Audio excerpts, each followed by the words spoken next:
Every 2 minutes, someone in the United States is raped. 44% of rape victims are age 18 or younger, and 15% are under 12. About 18% of the victims are women, and 3% are men.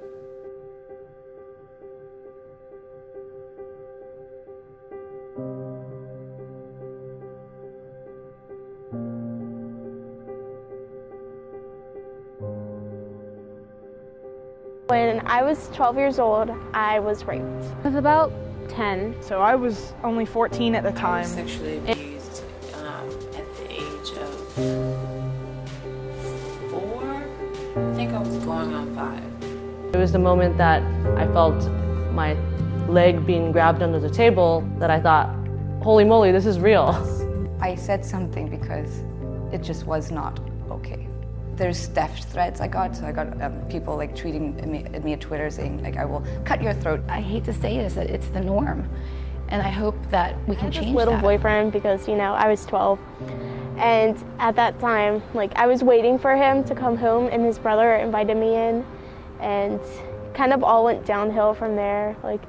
First it started off with him trying to kiss me, and I was like, no, and then it kind of just got worse and worse to the point where he raped me. I had an uncle, and he lived with me and my mom. And one day my mom, she wasn't home, and I was in my room, and he said that we should play a game. So we started just touching each other and playing around with it, and then he started going too far and pinning me against the wall, and then he took off my pants, and it was just really traumatizing because I didn't know that someone so close to me would do that kind of stuff. I knew it was possible, but I didn't know that he out of all people would do that to me. With a family member, a trusted family member, a cousin, and he was my favorite cousin, and he was invited over for a sleepover. I think he was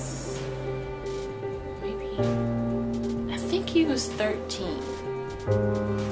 He was invited over for a sleepover, and he came into my room. He was sleeping in the living room. I was in my bedroom with my nightlight, and he asked me, did I want to play a game?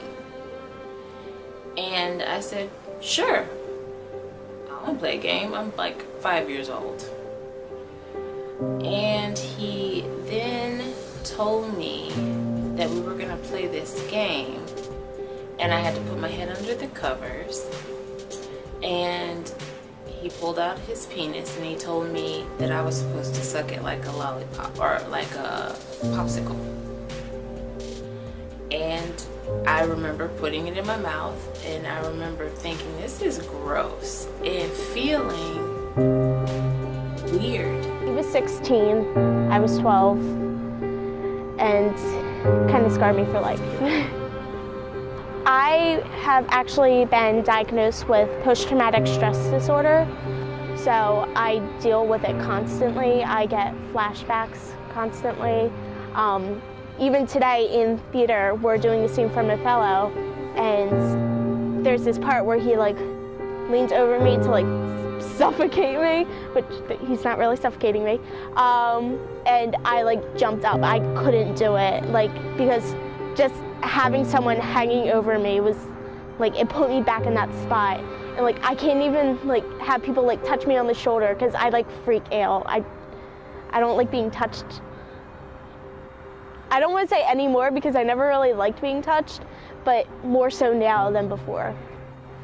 After experiencing it and everything, I'm not really as touchy with people, only if I know you. I love expressing my feelings towards people, but ever since I've had boyfriends and stuff, I don't let them touch me as a lot. I don't let my dad touch me as much, and that's really sad because him and I don't really have a strong connection anyway, and I don't really express my emotions now because the thing was so traumatizing, and I don't like people getting. When you did that, it made me feel disgusted, Demoralized and disrespected.